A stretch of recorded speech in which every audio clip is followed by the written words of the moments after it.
Reading from Srila Prabhupada Lila Amrita, Chapter 8, Epilogue.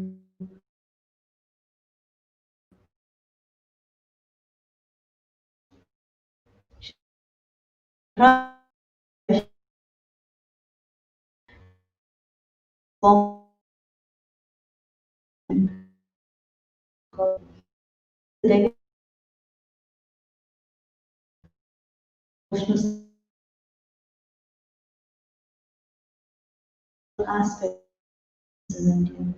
Had incorporated ISKCON in India with the name. All other branches of ISKCON in India therefore were legally part of the Bombay Incorporation. In Bombay, Prabhupada cultivated more lawyers and businessmen as life members and earned more friends of the society than in any other city in India. So whenever he was in Bombay, he often sought legal advice, not just about the Bombay Centre, but also about his other affairs in India. Since Bombay was a modern city with professional and office facilities on a level with many western cities, Prabhupada wanted to locate the Indian division of his book trust there for printing Hindi translations of his books as well as English versions for the Indian market. Bombay, unlike Vrindavan and Mayapur, was not a dam, but a bustling, wealthy city. ISKCON's biggest donors lived there. Although Srila Prabhupada's demeanour was entirely transcendental in Bombay, and his expressions were often the same as elsewhere, speaking on Bhagavad Gita, Srimad Bhagavatam, worshipping the deity. Nevertheless, Prabhupada called it his office, and though it was his office, he wanted a temple. Mayapur, Prabhupada said, is where I worship the Supreme Personality of Godhead. Prabhupada conceived of a temple to be built in Mayapur that would be the grandest of all temples in his movement. He and his devotees would worship the Supreme Lord there in such a magnificent style that the whole world would be attracted to Prabhupada's place of worship, the Mayapur Chandra Mandir. Shall Prabhupada be Jai.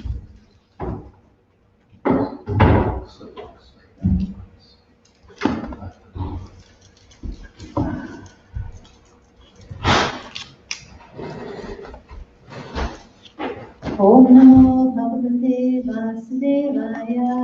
Om Namo Bhagavate Vasudevaya. Om Namo Bhagavate Vasudevaya. Om Namo Bhagavate Vasudevaya. Om Namo Bhagavate Vasudevaya. Om Namo Bhagavate Vasudevaya.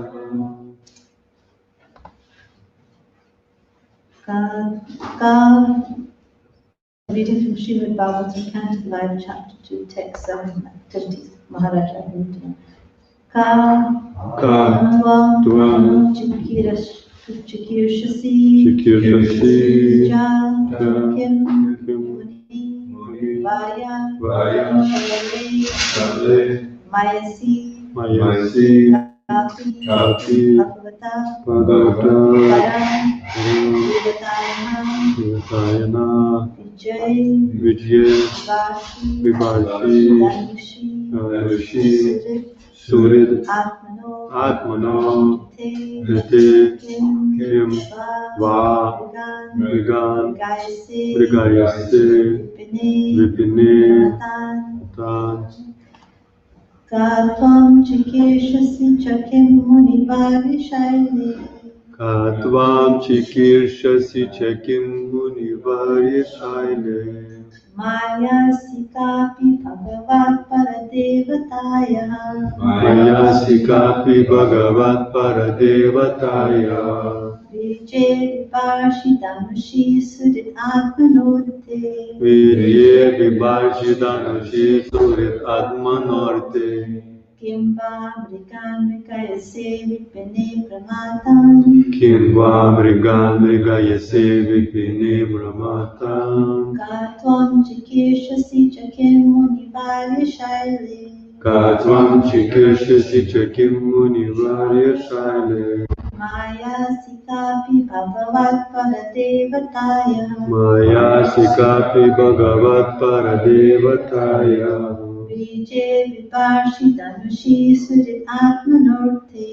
Virye Vibharshidanushi Suvidatmanate. Kimva Mriga Mrigayase Vipane Pramatam. Kimva Mrigan Mrigayase Vipine Pramatam. Katvam Chikeshasi Chakim Munivarya Shaile. Katvam Chikeshasi Chakim Munivarya Shaile. Maya Sikapi Bhagavat Paradevataya. Maya Sikapi Bhagavat Paradevataya. Vijay Vivarshitanushi Surit Atmanorte. Vijay Vibharshidanushi Surinatmanate. Kimva Mriga Mrigayase Vipine Pramatam. Kimva Mrigan Mrigayase Vipine Pramatam. Katam Chikeshashikan Chakin Munivarya Saye. Katvam Chikeshasi Chakim Munivarya Shaile. Maya Sikapi Bhagavat Paradevataya. Maya Sikapi Bhagavat Paradevataya. Vijay Vivasidansi Suratmanote. Vijay Vivasidansi Suratmanote. Kimva Mrigayase Vipine Pramatam. Kimva Mrigan Mrigayase Vipine Pramatam. Katvam Chikeshasi Chakim Munivarya Shaile. Katvam Chikeshasi Chakim Munivarya Shaile. Maya Sikapi Bhagavat Paradevataya. Maya Sikapi Bhagavat Paradevataya. Vijay Vibharshidanushi Surit Atmanorte. Vijay Vivarshitanushi Surit Atmanorte. Kimva Mrigan Mrigayase Vipine Pramata. Kimva Mrigan Mrigayase Vipine Pramata.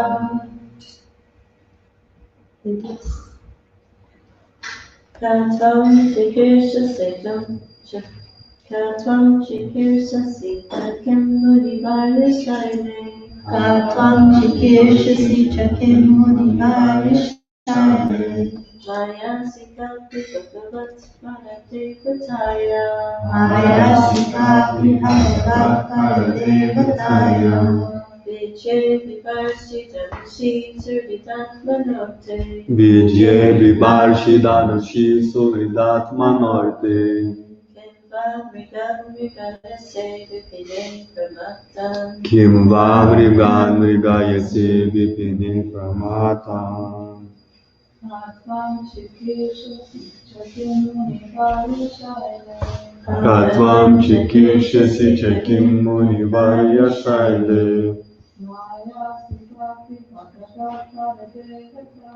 Maya Sikapi Bhagavat Paradevataya.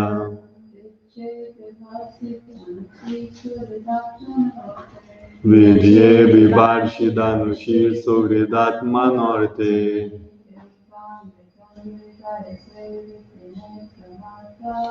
Kimva Mrigan Mrigayase Vipine Pramatam. Who? Tvam Tvam. Are you? Chikeshasi. Are you trying to do? Are you trying to do? Cha. Also. Kim. Kim. What? What? Munivarya. Or best of Munis. Shaile. On this wheel. Maya. Illusory potency. Asi. Asi. Are you? Are you? Kapi. Kapi. Some. Bhagavat, the Supreme Personality of Godhead, the Supreme Personality of Godhead, Bharadevataya, of the Transcendental Lord, for the Transcendental Lord, Vijay, without strings, without strings, Vivarshi, Vivarshi, you're carrying, Danushi, Danushi, through bows, Surit, Suhrit, of a friend, of a friend, Atmanaha, Atmanaha, of yourself, Arte, for the sake, Kim, Kimba, or Mrigan, forest animals, Mrigayasi, are you trying to hunt? I'm trying to help Vipine, in this forest, in this forest, Ramatan, were materially maddened. Translation. The prince mistakenly addressed the Apsara. O best of saintly persons, who are you? Why are you on this hill? And what do you want to do? Are you one of the illusory potencies of the Supreme Personality of Godhead? You seem to be carrying two bows without strings. What is the reason you carry these bows? Is it for some purpose of your own, or for the sake of a friend? Perhaps you carry them to kill the mad animals in this forest. Please repeat. The prince mistakenly addressed the Apsara. The prince mistakenly addressed the Apsara. O best of saintly persons. O best of saintly persons. Who are you? Who are you? Why are you on this hill? Why are you on this hill? And what do you want to do? And then what do you want to do? Are you one of the illusory potencies? Are you one of the illusory potencies Of the Supreme Personality of Godhead? of the Supreme Personality of Godhead? You seem to be carrying two bows without strings. You seem to be carrying two bows without strings. What is the reason you carry these bows? What is the reason you carry these bows?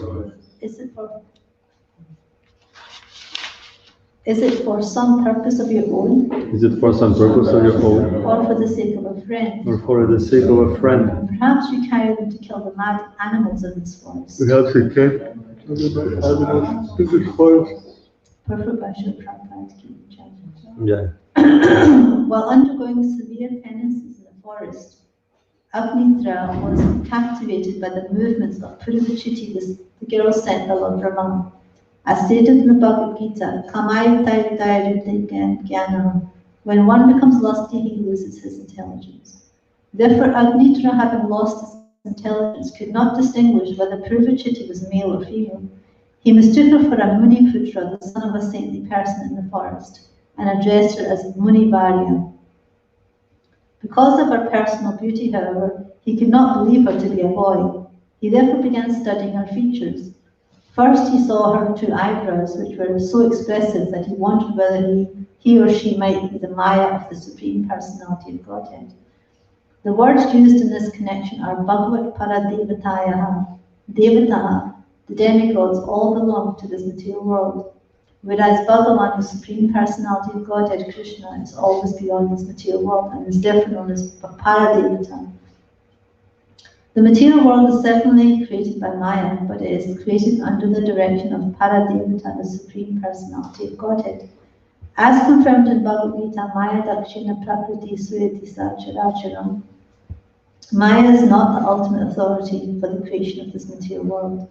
Maya acts on behalf of Krishna. Purvachiti's eyebrows were so beautiful that Agnitra compared them to bows without strings. He therefore asked her whether they were to be used for her own purposes or for the sake of someone else. Her eyebrows were like bows meant to kill animals in the forest. This material world is like a great forest, and its inhabitants are like forest animals such as deer and tigers meant to be killed. The killers are the eyebrows of beautiful women.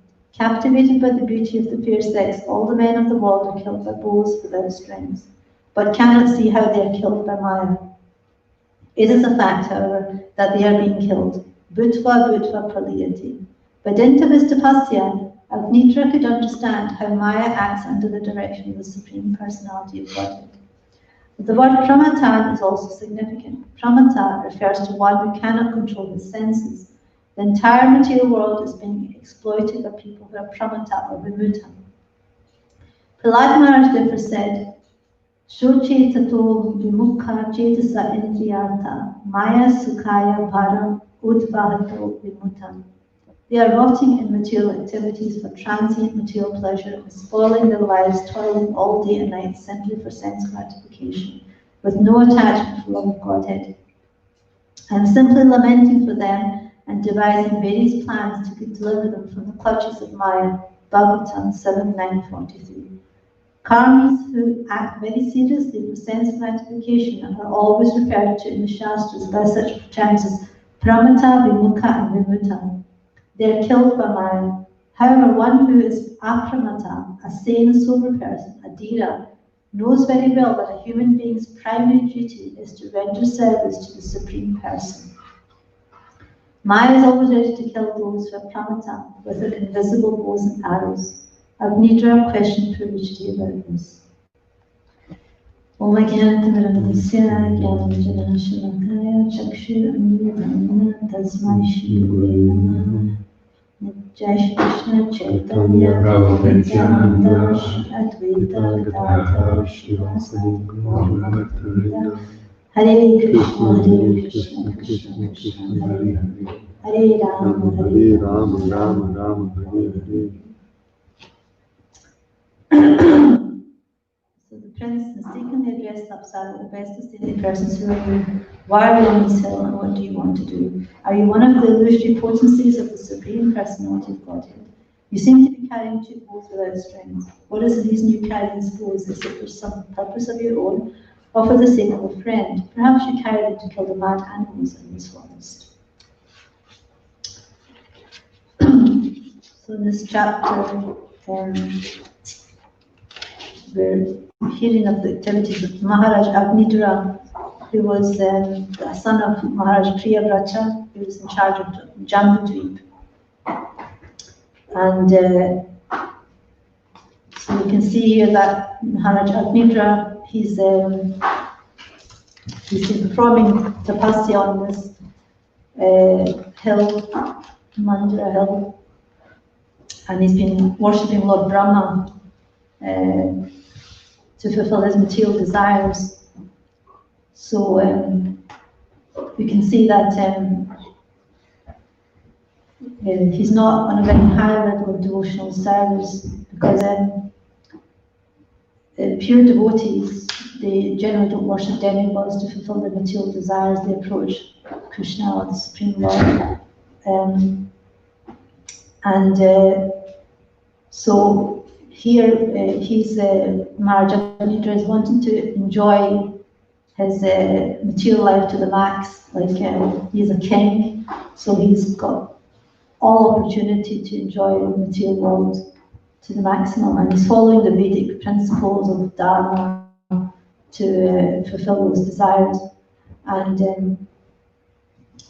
but if you compare him to Kardama Muni, he was performing pure devotional service because he worshipped Lord Vishnu and got darshan of Lord Vishnu as well. And he didn't ask anything of Lord Vishnu. He only expressed that his inability to get, that he wasn't able to free himself from material desires. But the Lord fulfilled those desires, and Kardama Muni didn't get entangled. He actually gave up the family life and took to the renaissance of life. But here Maharaj Agnidura is not in the same category, because he's not performing religious activities for a spiritual result. He's actually performing for some material benefit.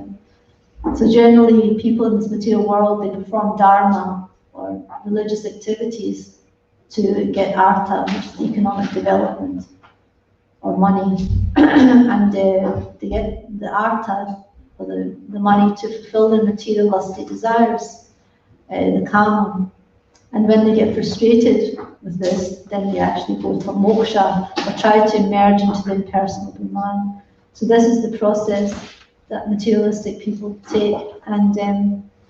But the whole point of Dharma is actually spiritual salvation, is to actually link ourselves with the Supreme Lord. And so here, according to the Srimad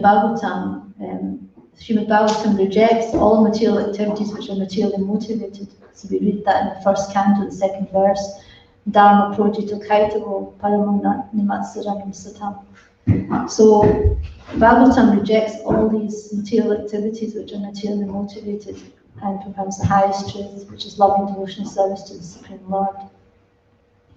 But here we can see Bhagavatam showing what we should not do, what is not pure devotional service, and it's giving an example of Maharaj Agnidaram, who's performing these activities for some material, to fulfill his material desires.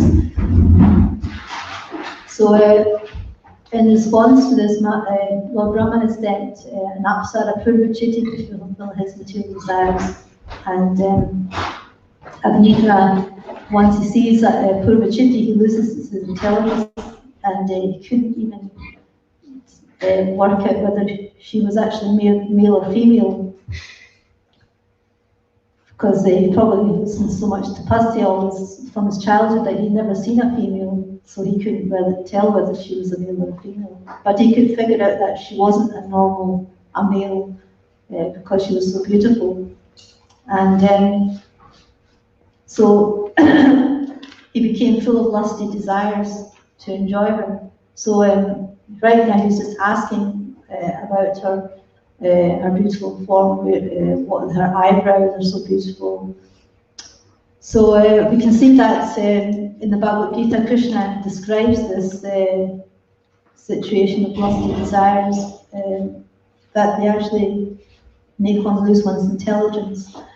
So in the second chapter, verse 36, Krishna describes this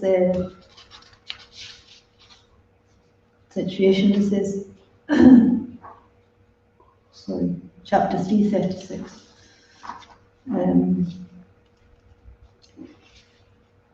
That these material desires come about by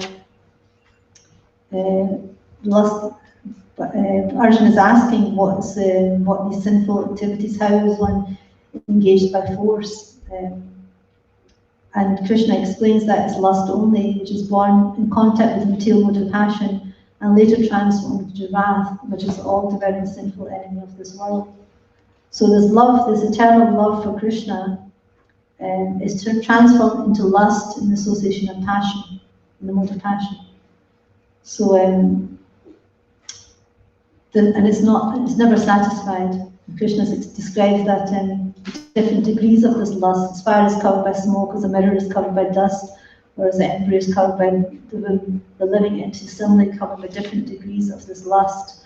Thus, the wise living entity's pure consciousness becomes covered by this eternal enemy in the form of lust, which is never satisfied and which burns like fire. The senses, the mind, and the intelligence are the sitting places of this lust. Through them, lust covers the real knowledge of the living entity and bewilders him. So, this is the greatest enemy of the living entity is this lust. And Krishna explains how we can curb it. He says, by regulating the senses, one can curb this lust and slay this destroyer of knowledge and self-realization. So we need to regulate the senses and use them in Krishna's service so that they can be controlled. And in chapter 2, text 62, Krishna explains the process of how one becomes attached to sense objects. And he says, while contemplating the objects of the senses, the person develops attachment for them, and from such attachment lust develops, and from lust anger arises. From anger, complete delusion arises, and from delusion, bewilderment of memory. When memory is bewildered, intelligence is lost, and when intelligence is lost, one falls down again into the material plane. So this is the process of falling down. By contemplating or thinking or meditating on the objects of the senses. It starts from that point, and from there attachment develops, from that lust develops, and then anger arises, and one becomes completely bewildered, and intelligence is lost. So we can see here, this is actually what's happening here. Maharaj Agnidaram is completely come under the control of his lusty desires, and he's lost his intelligence.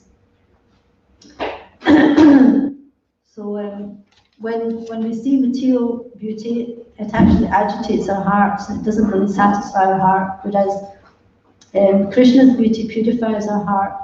If we see the beautiful form of the deity and meditate on Krishna's form, his qualities, his pastimes, and actually frees us from these lusty desires in the heart.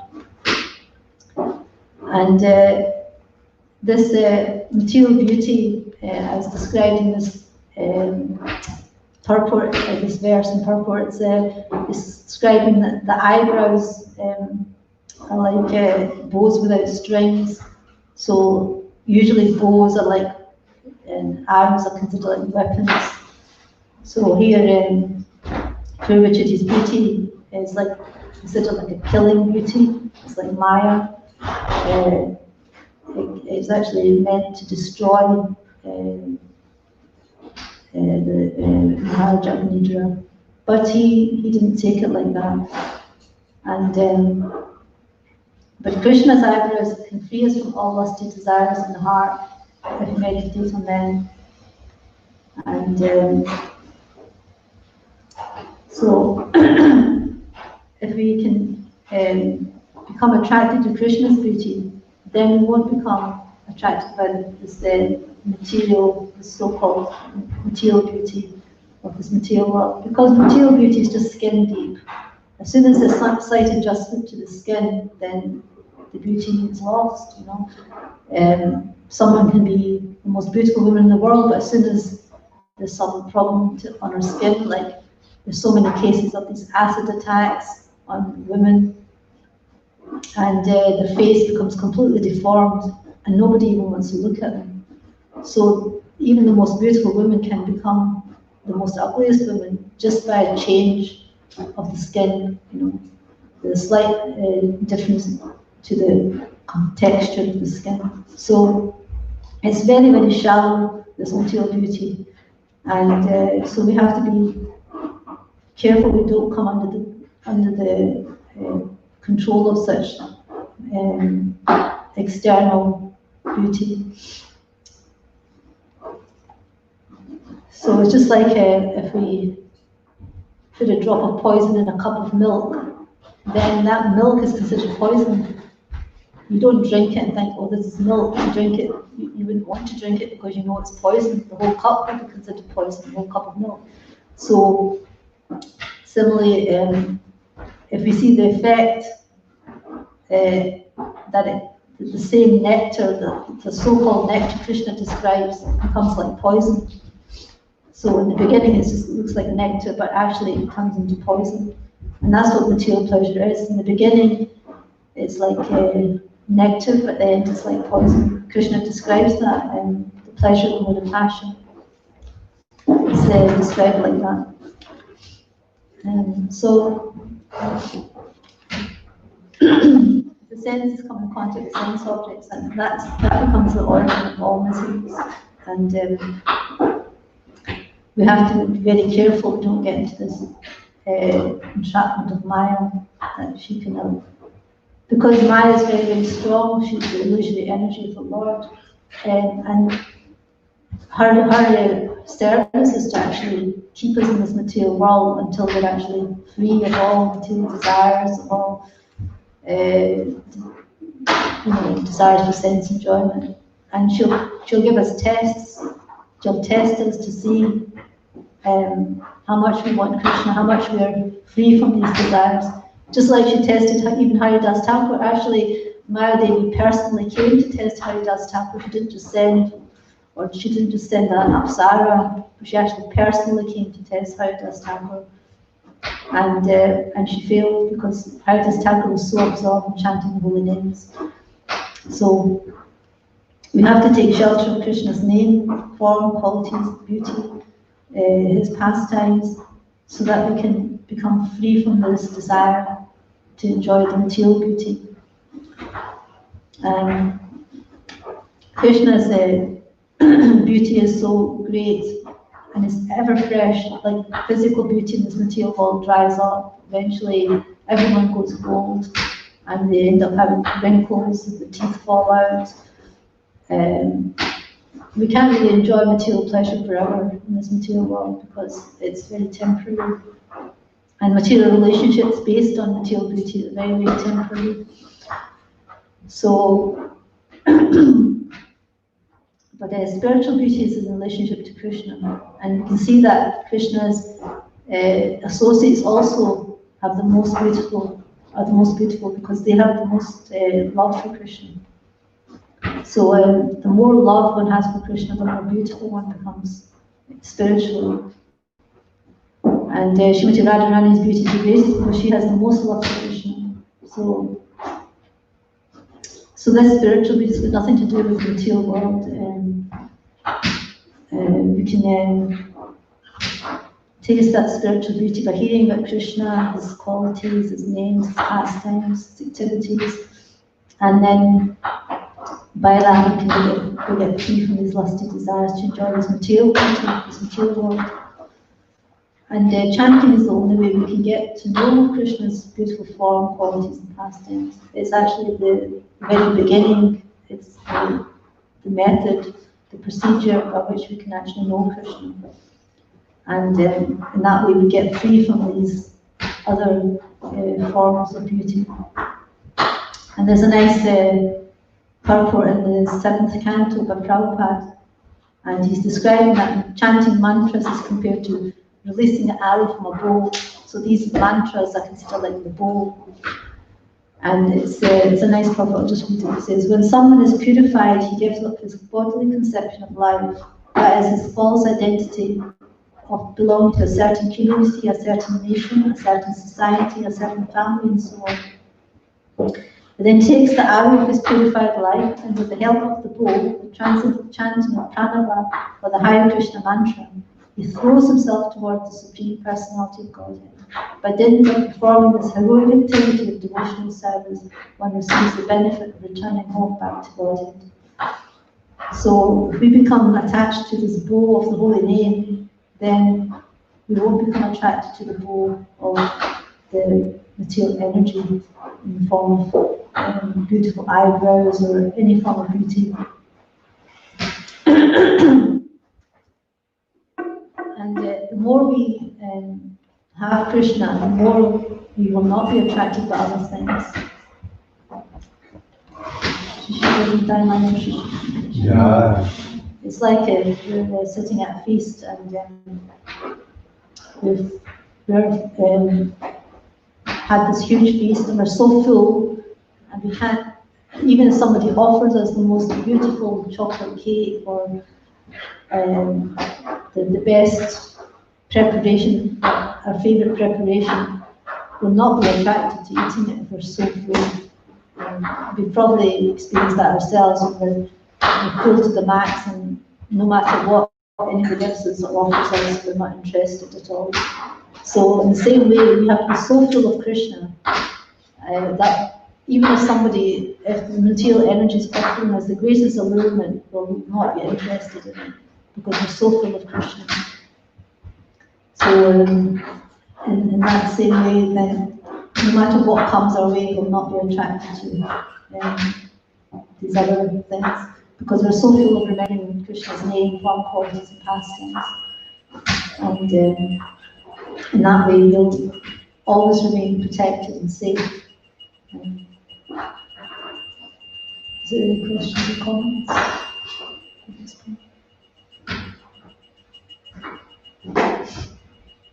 When Ravan saw Sita Devi, he was attracted to her, but that wasn't her actual form. It was the form that was replaced by the sun god, and he protected. The fire god, wasn't it, Agni? So if Ravan had actually seen Sita and not seen this form that had been created by Agni, would he, because she's pure and spiritual, would he not have had the same lusty desires as he did when he saw the material replica of Mother Sita?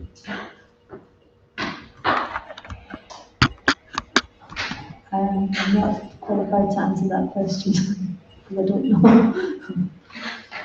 But as you say, when we look at the deities, they'll purify our attraction And if we think of Krishna's eyebrows, that will purify our attraction. So if we actually saw Sita Devi in a true spiritual form, then wouldn't that purify our attraction?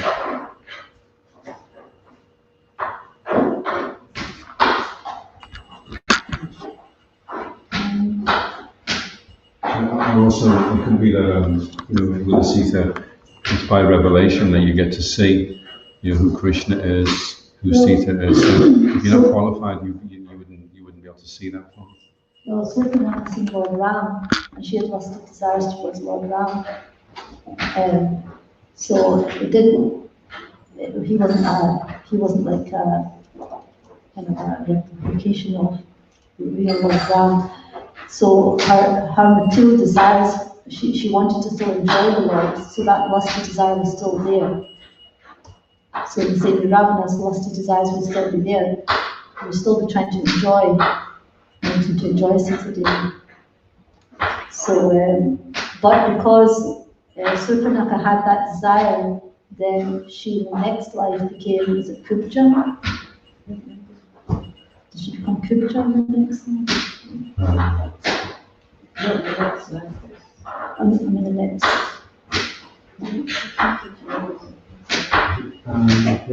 Yeah, that's right. So Krishna allowed her to enjoy this in another form, but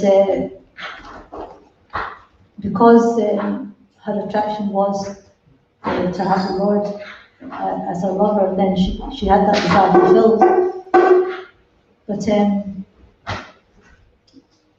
so our desires can be purified by the Lord's association.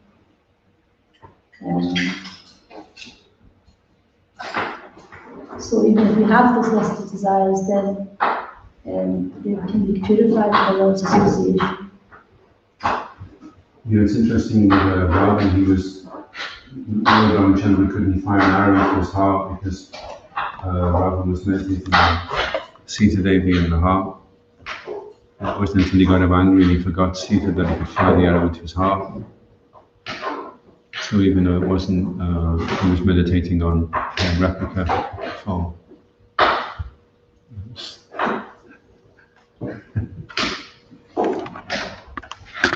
Is there any other questions?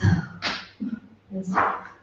It's interesting, the verse that you quoted is that devotional service is a heroic activity.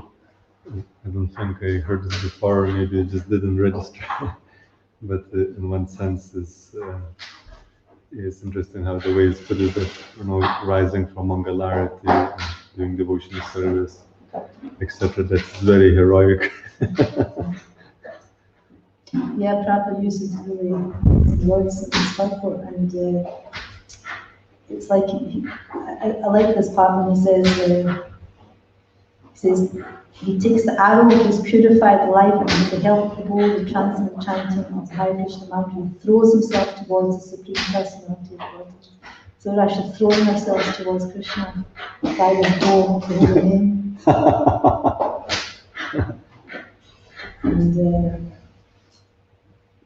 And so this is actually the bow that we should be taking shelter of, and we should become attracted to this bow of the holy name for the chanting of the Hare Krishna mantra, because that's actually going to protect us from illusory energy, the other attractions of this material world, and it'll focus us towards Krishna's form, his qualities, his pastimes. And in that way, we'll become more and more full of Krishna, that there won't be any room for any other attraction. So, of course, we're living in the material world, so it's not that we don't see beautiful forms, but we don't do anything about them. That's what Prabhupada said. We can see that we don't reject that there is beauty. We're not denying that there is beauty. That doesn't mean beauty, but we can see that there is some beautiful forms, but we don't do anything about it. So that's actually the best thing. And you can see throughout the Bhagavatam, there's many examples of how the living entity gets entangled in Maya, and there's other examples of how devotees become free from this illusory energy and take to pure devotional service. So as to show us how to be careful, what obstacles we can face, and how to get free from that, how to protect ourselves from that.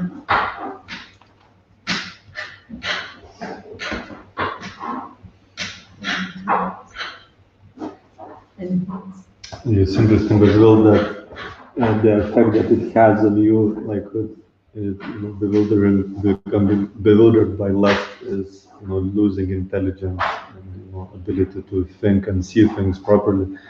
And this is, I guess, another symptom of age of Kali, because this is like so prominent in the society. People are just like so grossly kind of engaged, that they not function so well, mentally or intellectually. You can see that very clearly in the society.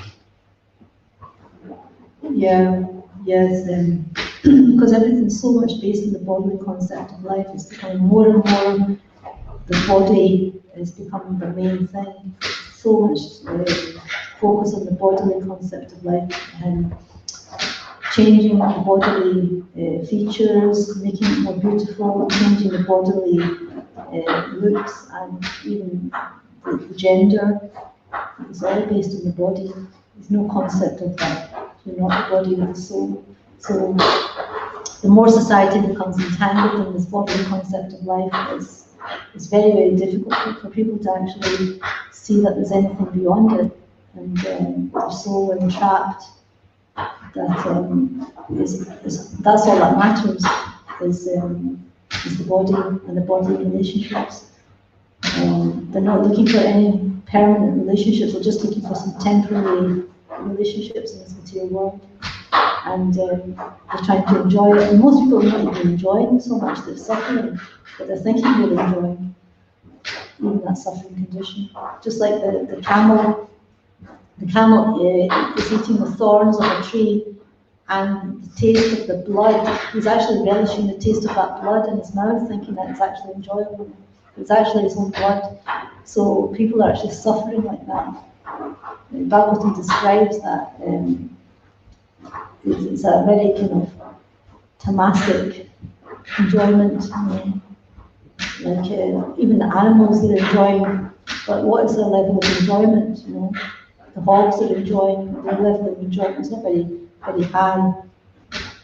And they take pleasure in eating all sorts of rubbish and filthy things. They like to live in a filthy place, but they think that's enjoyable. Just like crows, we went to the park the other day, and that was like lovely, nice swans and a beautiful lake. And we were saying, actually, you never see crows around a lake. You only see crows around rubbish dumps and rubbish bins. So that's what ends up happening. People who are not in very high modes of material nature, on the lower modes of nature, they'll be attracted to all these mundane, rubbish things, and they'll think it's actually very enjoyable. And Prabhupada describes that, you have the old crows and the new crows. The old crows, they've already enjoyed all the rubbish, so they're not so enthusiastic. But the new crows, they've never really enjoyed it, so they actually enjoy it even more. They actually relish it even more. So that's what the material world's like. It's like crows trying to enjoy rubbish. Whereas the pure devotees are like Paramahamsas, they're like swan-like devotees, and they take pleasure in pure goodness, activities of pure goodness. And they're very, very peaceful. If you see swans, they're very, very peaceful and very graceful. They're not so agitated. So you can see in the material world unless people turn to something spiritual, they're really doomed by the material energy. It's very, very little chance of getting free from this material energy. And we're so fortunate we have Srimad Bhagavatam to guide us. We've got all the guidebooks, Bhagavatam to guide us through our spiritual journey. With the help of the Holy Name, we're actually in a very safe position. So we've got so much shelter. And so we should turn to all the shelter and pray for protection. Because either we're going to be under the external energy or the internal energy. So it's up to us what we want. Do we want material enjoyment? Then Maya will give us so many reasons to enjoy the material world. If we put ourselves under the material energy, we've got so much facility for enjoyment in this world and suffering. But if we put ourselves under the internal energy, Shinti Radharani, then we'll be protected from this. So we should pray for protection from this illusory energy and to keep ourselves safe. Srila Prabhupada says one of our problems is we have affection for Maya. So we're trying to, if we just try to develop affection for Krishna, does that automatically get rid of our affection for Maya, or do we have to try and cultivate, should we have aversion to Maya?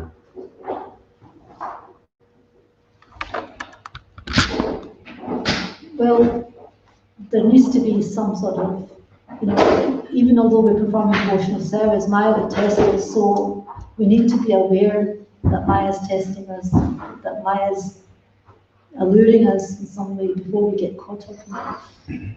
And the best way is, Prabhupada says, if there's an attack of Maya, then we just take shelter of Krishna, we pray to Krishna to protect us. Because we can't really counteract Maya, we're not strong enough, but Krishna can. If we take shelter of Krishna, he can tell Maya to stop disturbing us. So we need to take shelter of Krishna, and that way we're safe.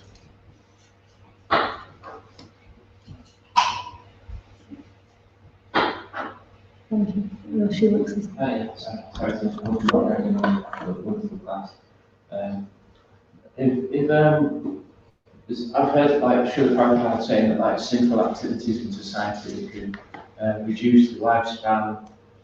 People become unattractive and they don't qualify for higher situations, which would imply higher beauty and stuff like that. But I find there's a confusion between a correlation between material beauty and material wealth and spiritual beauty and spiritual wealth. Is there a correlation there? Does material wealth and beauty reflect a sense of spiritual advancement, or is there no correlation between the two? So if somebody is materially wealthy and materially beautiful, does it imply that they have some kind of spiritual beauty and spiritual wealth inside, or is there no correlation at all? Just a way to can spot what is Maya and what is a sign of, a sign of spiritual beauty. If somebody has material beauty and material wealth, it usually means they've done some pious activities in the past life to have that situation. Yeah. Doesn't necessarily mean spiritual activities, it can be just pious activities, you see. So it's material piety. And so it's not necessarily means that something spiritual about it. Is that okay? Yeah. I was just reading in Krishna book the other night that Kamsa knew that Devaki had a vision of her womb because she looked so beautiful, so unusually beautiful. And they say that the mouth of the chanter of the holy name, his mouth becomes beautiful, becomes very attractive, because the holy name is dancing on his tongue. So it is a symptom. And Srila Prabhupada said that these American boys and girls look so beautiful now because they're taken to Krishna consciousness. And so the effulgence and brightness, of their faces But it's like it's a different kind of beauty. Yes, I mean, it's a different kind of beauty. It's like, generally you'll see devotees don't age the same way as non-devotees because they stay younger looking and more effulgent. So there is another aspect that there is some beauty. As I was saying, that the devotees of Krishna, the associates of Krishna, they look very, very beautiful because of their love for Krishna. Yeah. So it's a spiritual beauty. But even in the material world, if, for example, you can have the most beautiful person, but if they're lying there dead, no one's going to be attracted to them. So what's attractive is actually the spirit soul within the body. That's attracting us. If there was no soul in the body and it was lying there dead, it doesn't matter if it was like Miss World lying there, it would not be attractive to anybody. So ultimately, it's the soul that's giving the body attractiveness. That's attracting us, isn't it? So, yeah, so in some ways there is a correlation, in some ways it's not so much dependent on, you know. Is the bottom line really then, not I think that answers my question, but is the bottom line really that we think the attractiveness that we're seeing is the body, right? In actual fact, it's coming from the spirit. Yeah. Yeah. Yeah, so the more we see things in that way, instead of seeing the material beauty, if we see that the beauty is actually the soul within the body, and that soul is actually part and parcel of Krishna. Right. So then we can relate it to Krishna. Yeah. Then we'll see things in the right perspective, in the right way. Yeah. Otherwise, we'll get caught up with it, thinking that's something we can try to enjoy, instead of seeing that soul is part and parcel of Krishna. And we can respect that soul and love that soul for being part of Krishna. Part of Krishna's beauty. In Bhagavad Gita says how a devotee, the unsuccessful devotee may take birth again in the family of righteous Brahmins or in aristocracy. So someone in aristocracy, they're usually beautiful and wealthy, so they may be devotees who've been given a better chance to continue their devotional service, but they may be overruled by the wealth and so on, the opulence, so they don't take the opportunity. So sometimes that beauty and wealth can be a stumbling block in our devotional path, rather than something that's going to help us, because we can get enamored by it all. Yeah. So it's like, it's one of those things that, you know, we have to be careful of, because the demigods are very beautiful as well, and very powerful and wealthy, but they also get bewildered and they don't perform pure devotional service. They get caught up trying to fulfill the material, you know, they have a desire for material enjoyment. That's why they've got those bodies. So in the same way as devotees, if we have got beauty and wealth, if we don't use it in Krishna's service, we'll try to enjoy it and we'll stay in the material world for longer. So we have to be careful we don't get enamored by it all. So, okay, finish the, okay. Grantra Shri Bhagavatam ki Jai. Sangam ki Jai. Shri Jai. Hari Bol. Yes,